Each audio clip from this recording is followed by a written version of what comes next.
next on All Access. I know I'm in pretty good company, you know, with the 3 touchdowns in a game, running, throwing, and catching a touchdown. But I actually scored 4 touchdowns this game. Play fake, Brady, over the middle, touchdown! So I think I might have a little edge on the 2 of those guys. It's pretty great, huh? Stay hot, but it's here now! Our path is laid! We're American team! I know Cowboys! Get out of here! Jones lobs it down the left side, diving catch, Henry! Touchdown, Patriots! What a throw! Jones fires down the middle for Bourne, makes the catch, goodbye! 30, 25, 20, 15, 10, touchdown, Patriots! Holy crap! I thought I was gonna get smacked, dude, and all of a sudden I'm like scot-free. I'm like, I'm out of here.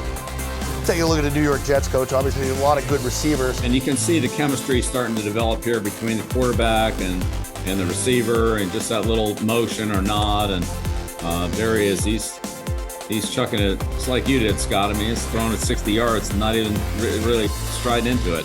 Yeah, I need 3 more steps, and he did there.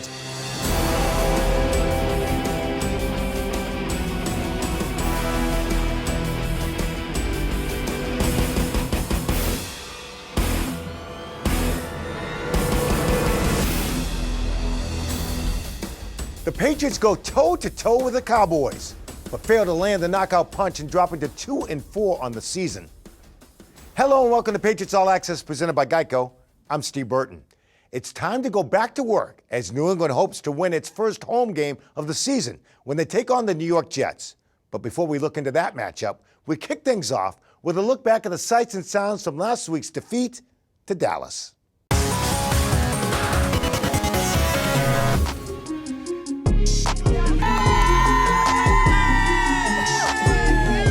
All the way from Dallas. Go Pats! Everything!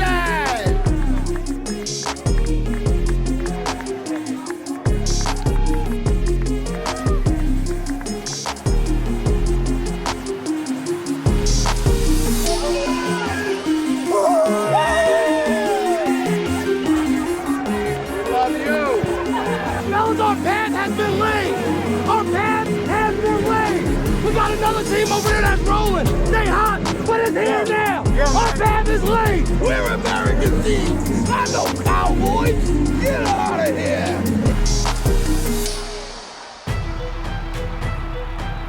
Harris in the backfield, and a give to David, runs through a big hole, cut left past the 30, 25-20, Harris still turning the legs, driving inside the 15, all the way to the 13-yard line. Jones will leave the backfield, stops the foot, he takes the snap, Damien runs it up the middle, Harris has the first down, Harris has the touchdown, Patriots! Get away, baby!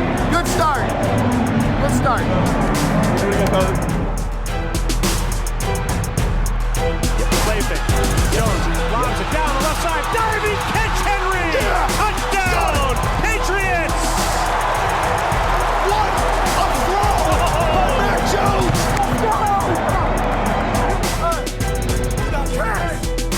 Nice job getting it started, son. All right, here we go.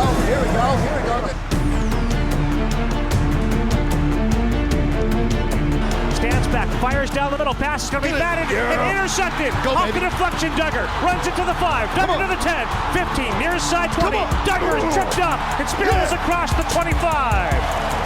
They come away with his first NFL interception. Brilliant. All right, so we just got to do a good job of plastering on the extended plays.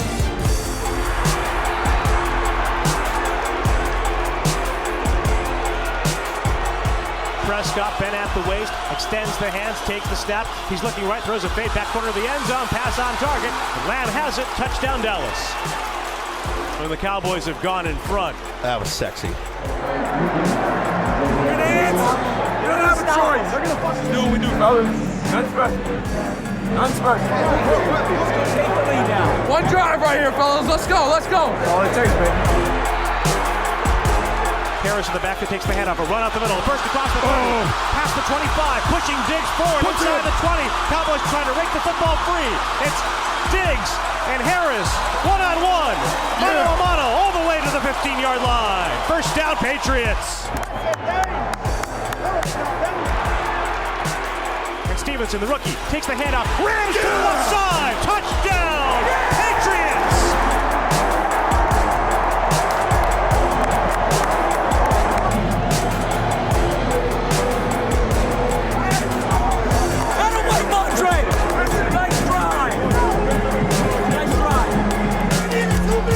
Hey, one more possession. The kick is airborne to the uprights. A line drive, and the kick is no good! It is no good! He throws down the middle, off the hands of Bourne, picked off by Diggs. Trayvon Diggs, goodbye. That's a pick six for the NFL leader in interceptions, and the Cowboys have the lead.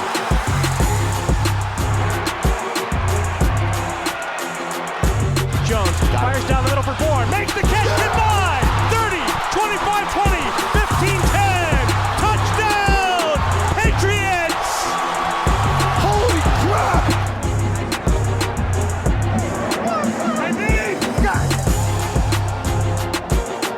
Prescott steps up, fires down the middle, the pass is caught by Lamb. He made the catch leaping. Anger takes it, puts it down. The kick by Zolak, headed to the uprights, and the kick is good. We're tied with 20 seconds left, even at 29.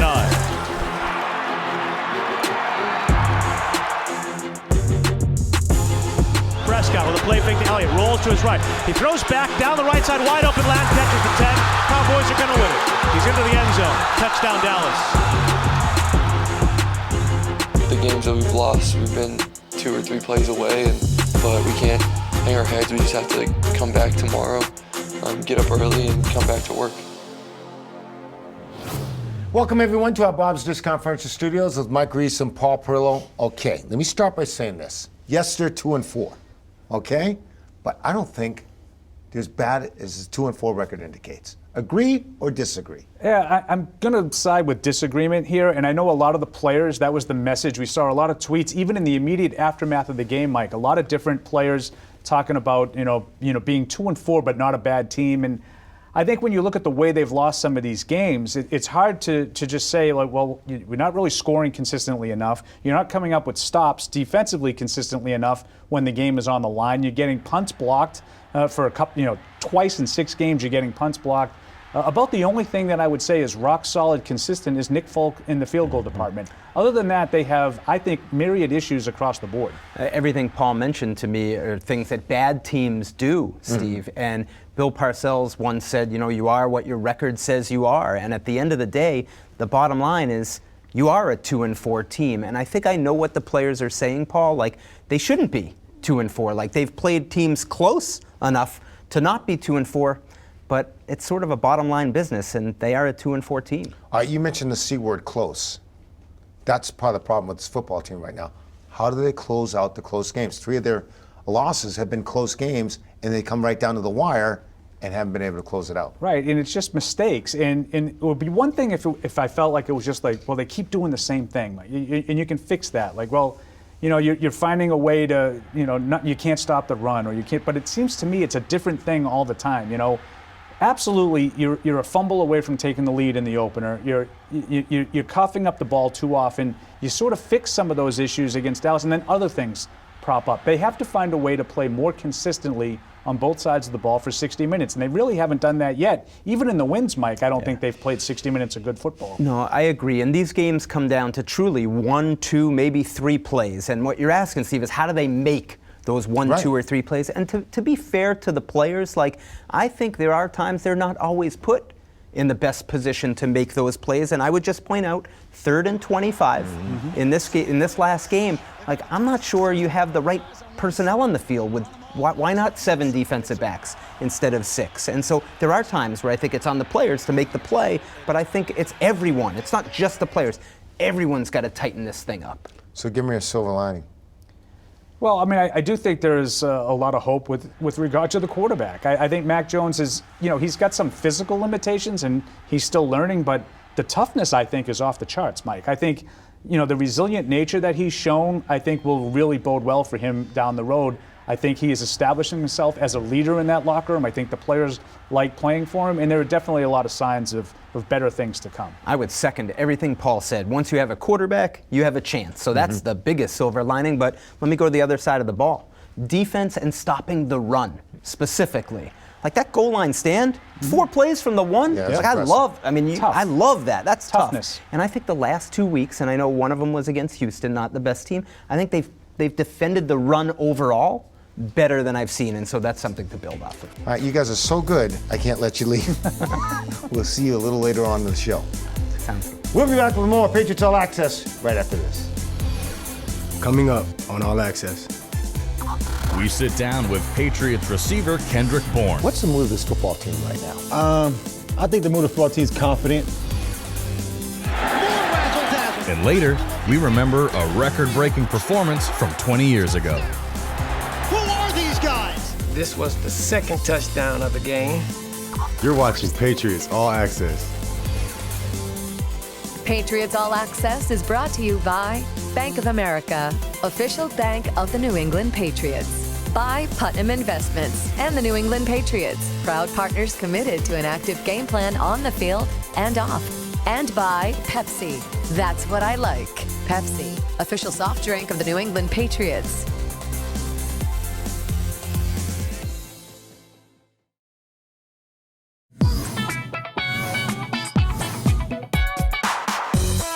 I'm Lauren Spencer with your Week 7 Patriots Social Media Minute. In between ALCS action earlier this week, the Boston Red Sox paid a visit to Gillette Stadium and led the crowd in a spirited rendition of Dancing on My Own. The Sox weren't the only Boston athletes here to support the Patriots. Jason Tatum was also in the house and drew plenty of excitement from the crowd on the video boards. And despite a disappointing overtime loss for the Patriots, players made the message clear on social media after the game. They'll keep moving forward.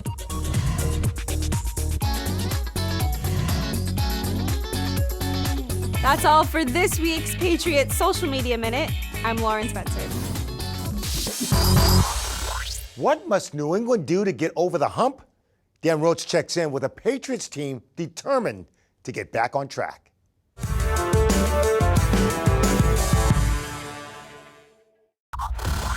Cowboys are going to win it. He's into the end zone. Touchdown, Dallas. It was a wild finish, but the Patriots came up on the short end against the Cowboys Sunday night. The loss leaves the Pats with a 2-4 record. There's nothing we could do about any game that's been played that's in the past. Let's get locked in on the Jets. Let's be ready to go and not dwell on the past. So whether it be Sunday, whether it be 3 Sundays ago, let's move on and be ready to go for this week. As for this week, it's all about the Patriots, as in simply trying to build and get better. Our main thing is just getting better each and every week and making sure when we get to those situational points in the game that everybody is clicking and everybody's moving on the same frequency and we can come out with the win. However, one thing is certain here in Foxborough. The sense of urgency is at an all-time high, as this team desperately needs a W. I mean, just going into the next week, you got to do your job better. That's what it comes down to. No ifs, ands, and buts. We have to really be locked in on executing when the different big moments come up, the critical moments in the game. We just got to do a better job executing. Under pressure, fires down the middle. Come on by J.C. Jackson. And the ball is batted around and eventually intercepted. The 1-4 New York Jets are coming to town. A team the Patriots beat in Week 2, but also a team that surprised the Titans earlier this month.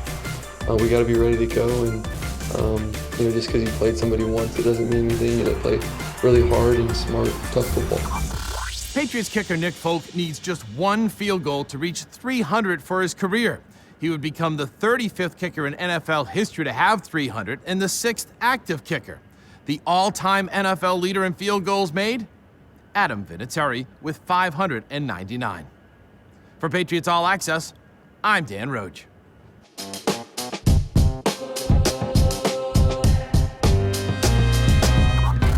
All right, thank you very much, Dan Roach. Joining me now is Patriot wide receiver Kendrick Bourne. How you doing, my friend? Going good, Steve. Thanks for having me, man. My pleasure. Let me ask you this, right out of the gate. What's the mood of this football team right now? I think the mood of the football team is confident. We're growing. Record doesn't speak for itself, but, inside we know what we're capable of and where we're headed. So pretty confident, I would say. Where are you headed? I would say in the right direction. You honestly, think so? Like I said, the record don't speak for it, but like I said, we know in the building, we know around the guys how we feel. Just little things we need to fix, man. You're a West Coast guy. Grew up in Oregon. Yeah.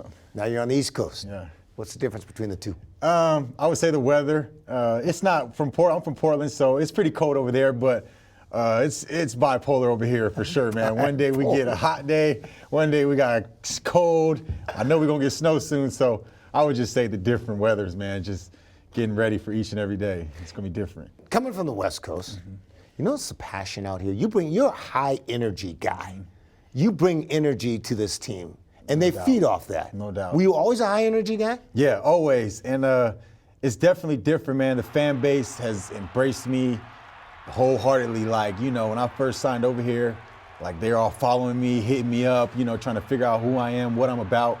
And I felt the love. Like the crowd out there is just crazy. Amazing. Yeah, the Tampa game was unmeasurable. Like, yeah, dude, it was filled to the top corner, and it felt like Super Bowl type vibes, man. How big it was, and that just shows you how passionate the fans are out here. And I appreciate it, man. So I just want to keep doing good, so I stay on the good side. I don't want to go to where they hate me side. So far, man, it's definitely different. Big fan base, and I'm glad to be a part of it. Talk about your relationship with Mac. How's that vibing? I love Mac, dude. I was talking about how he throws the ball the other day. And yeah, because you compared him to Garoppolo? Yeah, Garoppolo, yeah. And he's definitely throwing velocity, but when it's getting to your hands, dude, I don't know. It's hitting so soft. Which is what you like. Exactly. You don't want it coming through and it's flying through your hand. So, I don't know how he's throwing it. I don't know if he was taught this, but. So it's like what? Like a pillow? Like a pillow. Like I said, it's like a very accurate throw, and it's not hard to grab it. Like, it's just, even on Henry's touchdown, it kind of just fell in his hand. Like, he was stumbling, and it was just a perfect ball. So, just a special kid, man, special quarterback, and I'm glad to be a part of it, man. Good luck this weekend against the Jets. Yes, sir. Thank you, Steve. Appreciate it. Kendrick Bourne, I guess we'll be back with more Patriots All Access right after this.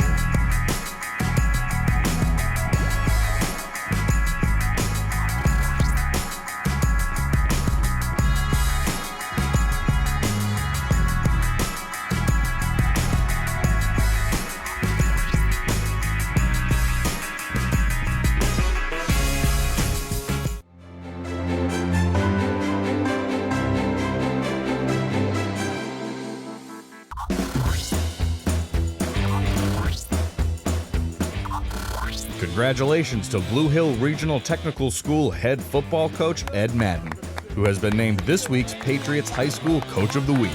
The Warriors improved to 6-0 on the season with a resounding win over Old Colony. Presenting the award is Pro Football and Patriots Hall of Fame linebacker Andre Tippett. This is an absolute honor, and it wouldn't have been possible if it wasn't for the effort of the team. It means the world to me. The Patriots Charitable Foundation will donate $1,000 to the Blue Hill Regional Technical School football program in the name of head coach Ed Madden. Warriors on three. 1, 2, 3. Warriors! Woo!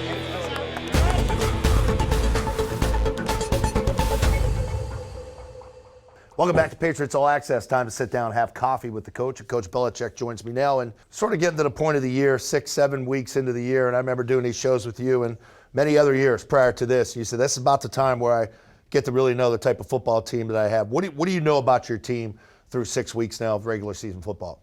Well, I think they've shown a lot of toughness and resiliency, and work ethic's good, and we've improved. So, but we'll just have to, continue to show that. That doesn't really, past won't really count. We'll have to continue to, put that out there going forward. All right, in come the Jets, 1 o'clock on Sunday. You guys haven't seen them in a month. They're coming off a bye. They've had 3 games since you played them. You look at those 3 games. Is it a delicate balance when you put in your game plan? Because, you played them in week 2. You did a lot of good things against them there to what you want to apply to Sunday. and then you still got to balance, the 3 weeks of, well, they are a little bit of a different football team than what you saw early in the year. Is that a tough balance when you prepare? Yeah, I think we really just need to start all over again on the Jets and not worry about too much what it was the first time. They only played one game against Carolina in the opener, and we didn't really have a great feel for how things were going to go in the regular season. I think we've certainly gained a lot of information since then, and with the bye week, there'll be some new things I'm sure that they'll spring on us that we'll have to be ready for.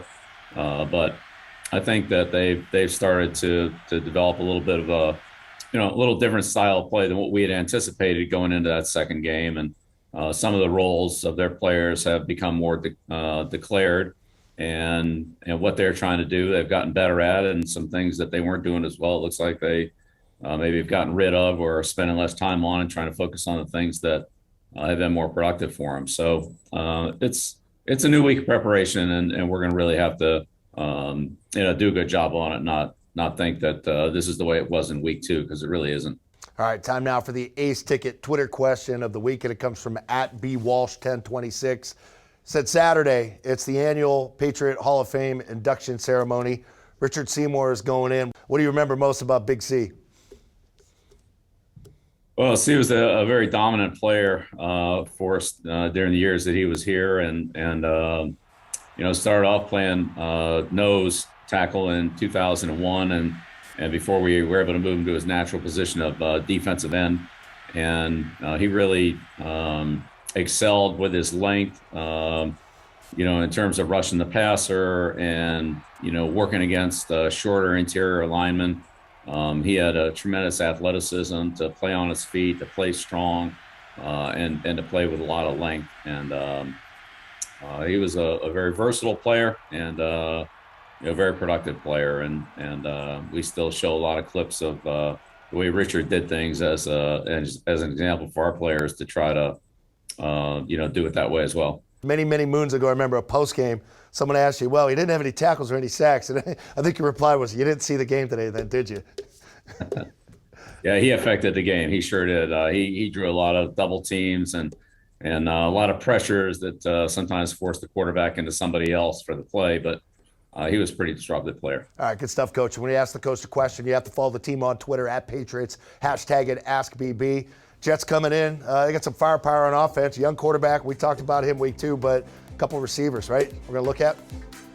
Yes, and he can sling it. All right, there you go. More Patriots All Access. We'll return right after this, and then we'll have the Belestrator for you. Coming up on Patriots All Access. Get the latest plans for the Hall of Fame induction ceremony. And later, Bill Belichick puts the Jets offense under the spotlight on the Belestrator. I would say that Crowder and Davis are Wilson's top 2 guys that he looks for. You're watching Patriots All Access. Patriots All Access is brought to you by Ace Ticket, where New England fans go for tickets to all their favorite events. Visit aceticket.com. By Dan O'Brien Auto. Come into any Dan O'Brien Auto Group store today and get your awesome protection plan. Keeping it awesome. By AdCare. Be recovery strong. Speak up. Reach out. Ask for help. Call AdCare at 800-ALCOHOL. And by Gillette. Look good. Game good. Gillette. The best a man can get.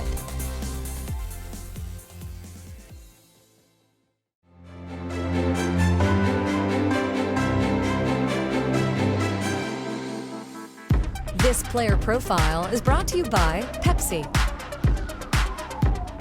20 years ago this week, one of the most remarkable performances in NFL history occurred. Patriots receiver David Patten ran for a touchdown, threw a touchdown pass, and caught a touchdown in the Patriots' win over the Colts.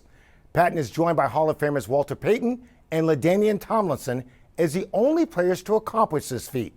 This summer, only weeks before he tragically passed, we spent time with Patten to relive this unbelievable game. With his family's blessing, we present David Patten reminiscing over his place in NFL history. The Patriots have won 11 of 17 games played in this place, so they've done well here. All right, so this is the first touchdown to end the round. I'm not even really loose right now. I haven't had any catches. I don't even feel like I'm in the game right now. But all I'm telling myself is, once I put my foot in the ground, I just gotta explode. You see that little stick right there, and it just gets me through the hole, and it's just a foot race to the end zone. Brady, underneath, more razzle-dazzle, Patten looking deep, down the field, try grab, touchdown! Who are these guys? This was the second touchdown of the game, in which I'm just coming off of the end around, and I'm like, man, I just gotta get it out there so he can make a play on it. And you see the linebacker 52 is coming on me. I was like, just put it out there, and it actually just balls right in the stride. So it was actually the perfect throw. I lobbied for to be the passer on that early on in practice, but he wasn't trying to hear it. See, from the start of it, you know, when we were warming up for practice and things like that, we're throwing the ball in the trash can to see who can win the challenge for the day. And I'm like, man, why is Troy throwing the ball? I got a much better arm than him, and I threw the ball maybe about 55, 60 yards in the air. And Charlie was like, hey, we might have the wrong guy throwing the ball. Brady, back to throw, looks, shoots it long and deep, and caught at the 50-40, at the 35-30, 25-20, going all the way for a touchdown, David Patten.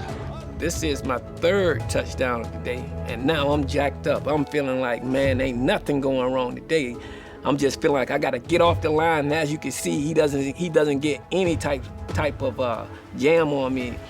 And Tom just puts the ball a little bit to the inside, right in stride, and I'm just like, hey, I gotta keep him from catching me. So he sees that I beat the defender now immediately inside. I think it was an inside release, but he could have put that on the outside shoulder, which would have slowed me down, and I potentially would have gotten caught. But he puts the ball a little bit to the inside, so I don't have to lose any speed, and I can just outrun everybody.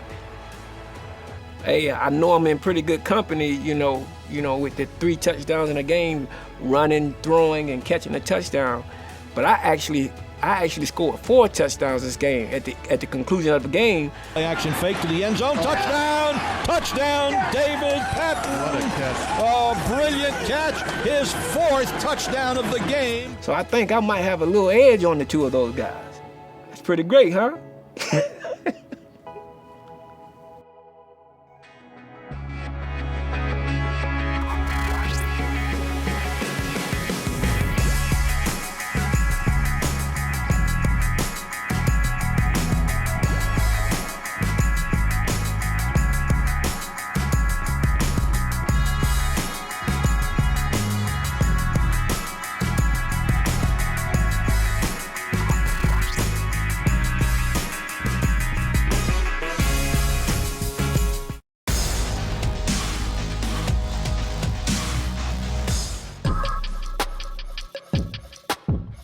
And hello again, everyone, and welcome to MetLife Stadium in the Meadowlands. Wilson dropping back, drifting left, throws it deep on the near side, intercepted. Devin McCourty waits on it, runs it back right across the 45-40.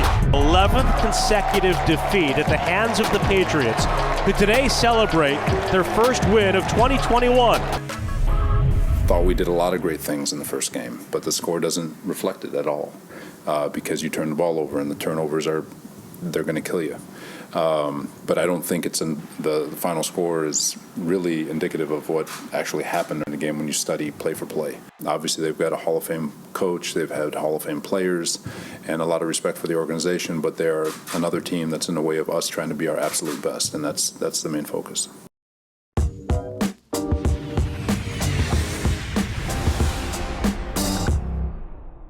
Welcome back to Patriots All Access. Time now for the Belestrator, and taking a look at the New York Jets coach. Obviously, a lot of good receivers.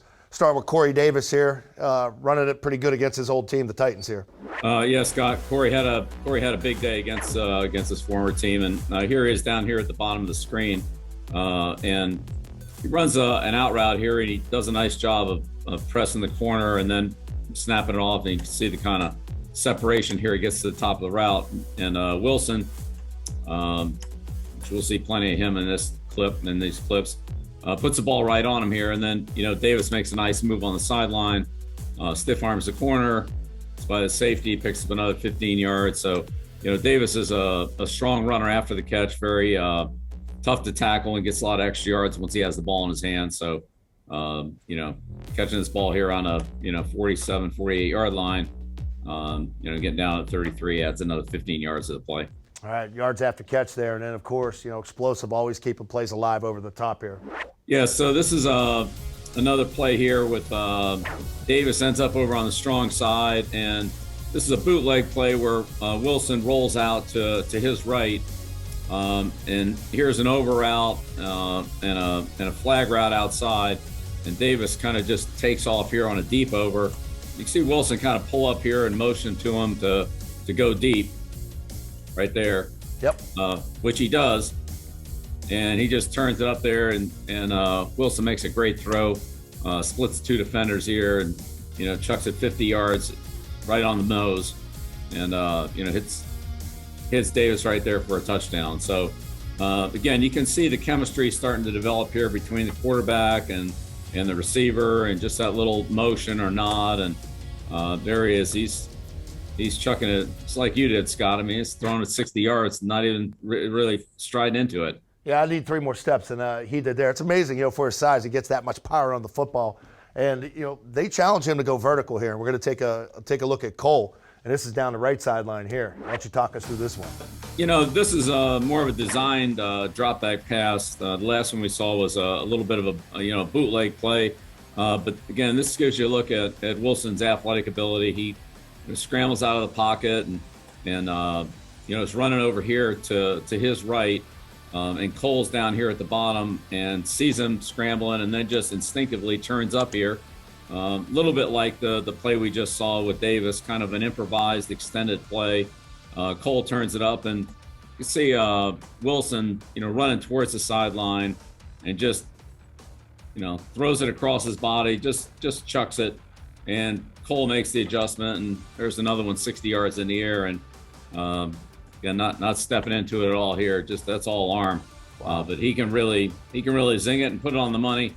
And does a good job of looking and seeing down the field on receivers, whether open as part of the pattern or as an adjustment or as part of a scramble play. So really a outstanding throw here and adjustment by Cole. And I know I asked you earlier, during the show here, playing them in week 2, what are some of the things that changed? There's a guy, Crowder. You played against him before, but did not play against you guys in week 2. How's he look? He looks really good, and he really is becoming, along with Davis. I would say that Crowder and Davis are Wilson's, top 2 guys that he looks for. And so here's Crowder over here in the kind of tight split up on top.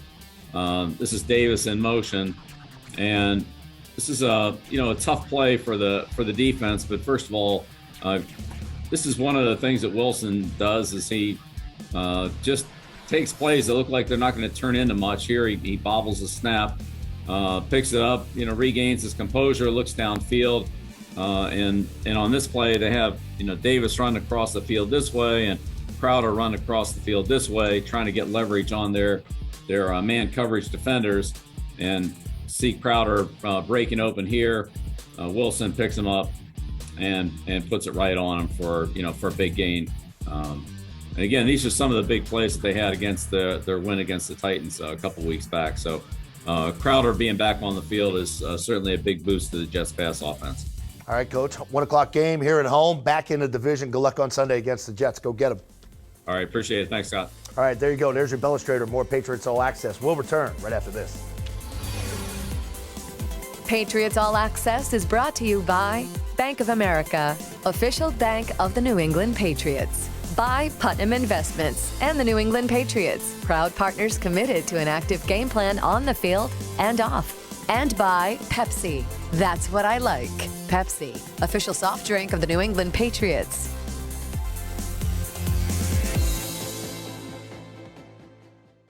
Fridays this fall on TV 38, tune in to the Football Power Hour. First at 8 p.m., it's Patriots This Week. The voice of the Patriots, Bob Sosey, hosts this fast-paced and informative program that previews the upcoming matchup. Pats continue their schedule here at home, looking for their first victory at Gillette Stadium this season against the New York Jets, a team they beat rather handily in Week 2. joined by his partner, Scott Zolak, along with Levin Reed. Patriots This Week provides expert analysis to get you ready for the game. At 8:30, it's Patriots Unfiltered on TV. The popular radio crew brings their unique insight and perspective to the TV screen for a one-of-a-kind inside look at the Patriots. This should be a game that you can get the Jets one-dimensional and maybe force Zach Wilson into some more mistakes. The Football Power Hour, Friday nights beginning at 8, only on TV 38.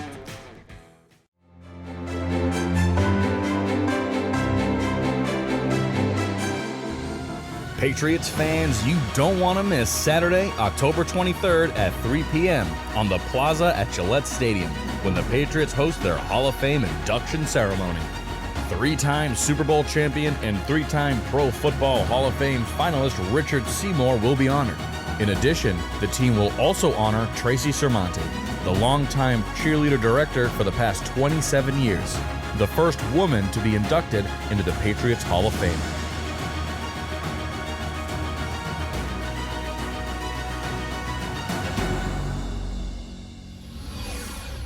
Welcome back to Patriots All Access. Back with the guys, Mike Reese and Paul Perillo. Here's a question. Do we need to adjust our expectations? I think this team can still make the playoffs. Yeah, That's just my personal opinion. I think those things, Steve, are always sort of individually based. I mean, whatever you thought heading into the season, you might feel like you need to adjust. I still felt like this was more of a rebuilding year. You have a rookie quarterback. You had a whole host of free agent acquisitions that you were bringing in. And generally, Mike, when you do that, there's a sort of a grace period that you need to adjust. And I think you need to get everybody up to speed. I think that 2-4, I'm disappointed. I'm not going to lie. I don't necessarily look at this as a playoff team, but I didn't necessarily think of them as a lock for the playoffs to begin with. I love Steve's optimism. Yeah, like well, playoffs. Playoffs? He's playing your side of the street. Because I think if they get on a roll, they've lost close games to good teams. Yeah. I can see it, Steve. I can see the optimism. I would say that I'm adjusting my own expectations. Like, I go back to what I predicted at the start of the year, and I thought 11-6 was reasonable for them in the playoffs. I look at them now at 2-4, bottom line, and to get to the point that I thought they would be at, I think it's going to be hard for them to do that. Jets coming along right at the right time. I know I say this every week, right? No, we did. Right? We did. They came along at a good time in week 2. Houston came along at a good time after Tampa. Right. And I do think, thinking back to that Tampa game, coming off of that game, I think everybody talked about, well, emotionally, they might be a little bit spent. And I think that showed a little bit in Houston. Hopefully they've learned from that, this time around, because same kind of a game against Dallas, it really emptied the tank, Mike, and came up empty. You hope that there's no letdown, but yes, I do think this is a good time to see the Jets. And I don't disagree. I guess I would just caution everyone to be careful what you wish for. A team coming off a bye, and a Patriots team that, quite frankly, has played down to the level of the competition this season, and they've played up to the level, to give them credit, but that would concern me. I'd almost rather see a better team, because you could almost say they've played their better football against the better team. What concerns you the most going into this Jets game? Well, I do think, I look back to that Week 2 game, and I think we can get sort of lost in how easy it was when Zach Wilson's throwing 4 interceptions. I do think they have the ability to put together a passing game, and right now, the way that we just saw Dak Prescott light things up, the Jets do have some good receivers, and Bill talked about them earlier in the show. They have Jamison Crowder, who did not play in that first game. Keelan Cole was a pretty good veteran receiver. Corey Davis, they really held under wraps that game, but now there's more options for Wilson. So the way the Patriots secondary played against Dallas, Steve, that's one way the Jets could be competitive in this game. And you pair that up with the Patriots secondary right now. I mean, the group is banged up. We didn't see Jonathan Jones at practice, a top slot cornerback, and the depth in the unit isn't very good. Joejuan Williams, a second-round pick from 2019, was a healthy scratch, and so that tells me that the confidence that the coaching staff has in him is not very high after that Houston game. So to me, when you talk about concerns, Steve, like the Patriots' defensive backfield in its current state against the Jets receivers, and I'd say offensive line. I think that's sort of handcuffing the offense at times with what they can do. You see Mac take those big hits. That to me is why they probably didn't go for it at the end of the second quarter against the Cowboys. All that being said, prediction time. Yeah, I do think they get back on the winning track here. They have to break through at home at some point. This is, really, really troubling to be 0-4 at Gillette Stadium. I think They get out early, much like they did against Dallas. They get the good start, but this time with the Jets, they're able to maintain it. I'm going to go 27-9. I'm going to say exactly what he said because he's always right. That was my decision coming into the show. I'm just going to say whatever Paul said. Give me a score. 27-9. Oh, come on. Yeah. I don't know if my wife is listening, but Mike is a very smart man. All right, guys. We'll see if both of you are right. That'll do it for this week's edition of Patriots All Access. For Mike Reese and Paul Perella, I'm Steve Burton. Have a great week, everybody.